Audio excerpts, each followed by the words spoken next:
Le marché de partenariat peut ne pas parvenir à son terme normal et être résilié de façon anticipée par l'acheteur, et ce, pour différents motifs. Outre le cas de la résiliation pour faute qui a été vu dans le cadre des sanctions applicables aux partenaires privés, le marché de partenariat peut être résilié pour un motif d'intérêt général, en cas de force majeure ou d'un commun accord entre les parties. Un contrat administratif peut être résilié à tout moment par l'administration, même en l'absence de toute faute de la part du cocontractant, pour un motif d'intérêt général. Ce principe s'applique même sans texte, en vertu des règles générales applicables au contrat administratif. Même si elle est de droit, ce cas de résiliation est de façon usuelle prévu par le marché de partenariat, qui détaille les modalités de sa mise en œuvre et les conditions d'indemnisation du partenaire privé. Le montant de l'indemnisation due au partenaire privé comprend non seulement l'indemnisation des préjudices matériels effectivement constatés, mais aussi du manque à gagner. En principe, les contrats prévoient l'indemnisation des préjudices suivants. Tout d'abord, il y a l'indemnisation de la valeur de l'ouvrage non encore amorti au jour de la résiliation. Dans le cadre d'un financement de projet, qui suppose la mise en place d'un financement dédié à l'investissement réalisé par la société de projet, il est admis, et ce pour rassurer les prêteurs, de calculer cette part de l'indemnité non par référence à la valeur non amortie des actifs, mais par référence au montant des financements qui ont permis les dépenses en cause, à savoir l'encours du prêt restant dû, majoré des intérêts, frais et commissions, et le montant des fonds propres engagés.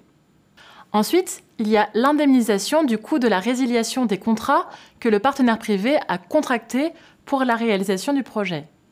Il s'agit des indemnités de résiliation des contrats de financement, des coûts de débouclage des instruments de couverture de taux que le prêteur a conclus pour assurer un taux fixe, des frais liés à la résiliation des sous-contrats. En principe, l'acheteur veille à ce que ce chef d'indemnisation soit plafonné ou forfaitisé. Enfin, il y a l'indemnisation du manque à gagner.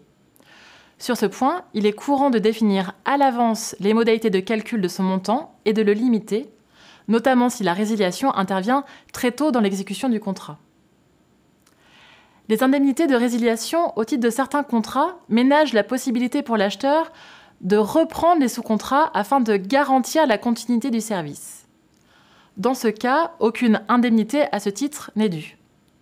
Cette possibilité concerne également les contrats de financement.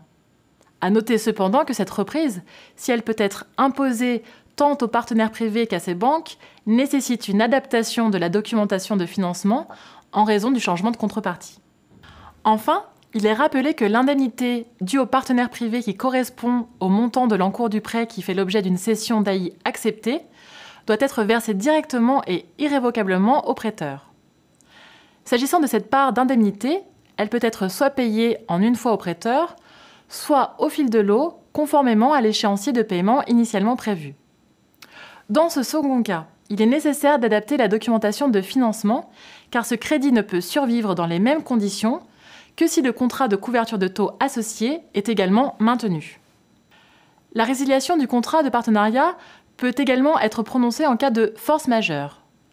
Dans cette hypothèse, le partenaire privé est en général indemnisé dans les mêmes conditions que celles applicables à la résiliation pour motif d'intérêt général, sans l'indemnisation du manque à gagner et sans les frais liés à la résiliation des sous-contrats. La résiliation peut également résulter d'un accord des parties. L'indemnité stipulée en cas de rachat est souvent la même que celle prévue dans le cas d'une résiliation pour motif d'intérêt général, mais ce n'est pas une obligation. S'agissant des sous-contrats, ceux-ci sont résiliés de plein droit en cas de résiliation anticipée du marché de partenariat.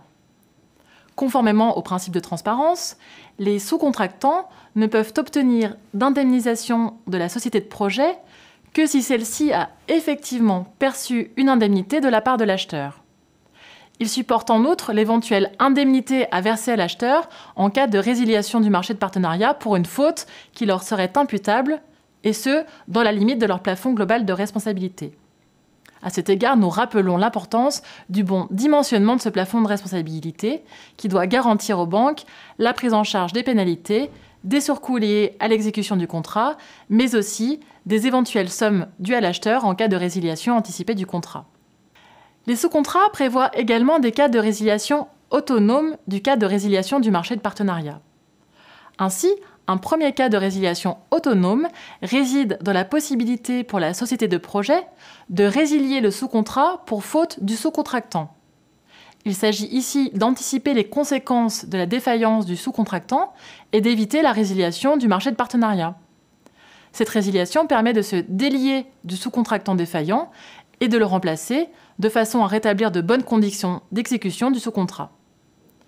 Dans ce cas, le sous-contractant est en général tenu de payer une indemnité à la société de projet permettant de couvrir les frais liés à son remplacement.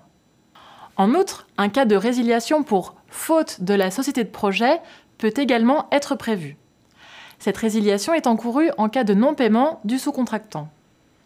Avant d'être mise en œuvre, le sous-contractant est tenu de suivre la procédure de palliation prévue par l'accord direct qui le lie au prêteur, ménageant la possibilité pour ces derniers de se substituer à la société de projet dans le paiement du sous-contractant afin d'éviter la résiliation du sous-contrat et d'assurer la pérennité du projet.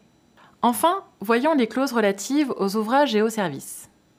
Au terme normal ou anticipé du contrat, l'acheteur reprend les ouvrages, équipements ou services érigés dans le cadre du contrat. S'agissant des ouvrages, des clauses prévoiront les conditions dans lesquelles l'acheteur devra s'assurer de la complétude de l'information concernant le patrimoine en cause et de son état. Sur ce point, nous vous renvoyons au développement précédent concernant l'élaboration du plan ajusté d'entretien-maintenance et de GER.